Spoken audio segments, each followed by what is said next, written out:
আসসালামু আলাইকুম সম্মানিত ভিউয়ার্স বৃন্দ। আজকে আপনাদের সাথে কথা বলবো ওয়ার্ক পারমিট ভিসার প্রতারণা। অনেক সময় আজকে দীর্ঘ 23 বছরের অভিজ্ঞতায় আমি অনেক প্রতারণার কাহিনী শুনেছি এবং দেখেছি এবং বাস্তবে সেটা প্রমাণিত হয়েছে।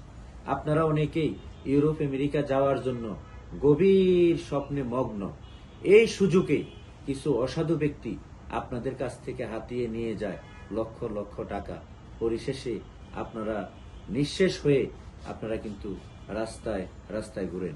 তাই আপনাদের উদ্দেশ্যে বলবো, আপনাকে যদি কেউ স্বপ্ন দেখায়, সেই স্বপ্নটা কতটুকু সত্যি, ওই প্রতিষ্ঠানের গ্রহণযোগ্যতা কতটুকু, অথবা ওই ব্যক্তির গ্রহণযোগ্যতা কতটুকু, অথবা যে স্বপ্ন আপনার দুর্বলতার সুযোগ নিয়ে আমরা আপনাকে দেখাচ্ছি, ওই দেশে আদৌ ওই ক্যাটাগরিতে কোনো ভিসা হচ্ছে কিনা, হওয়ার সম্ভাবনা আছে কিনা, যতক্ষণ পর্যন্ত আপনি এই বিষয়গুলো নিশ্চিত না হবেন ততক্ষণ পর্যন্ত কিন্তু আপনারা প্রতারিত হতেই থাকবেন।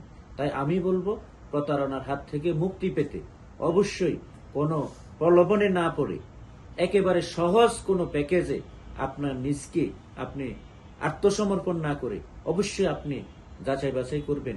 অধিকতর যাচাই বাছাইয়ের মাধ্যমে আপনি আপনার স্বপ্ন বাস্তবায়ন করার জন্য কোনো ব্যক্তি বা কোনো এজেন্টকে আপনি চয়েস করবেন।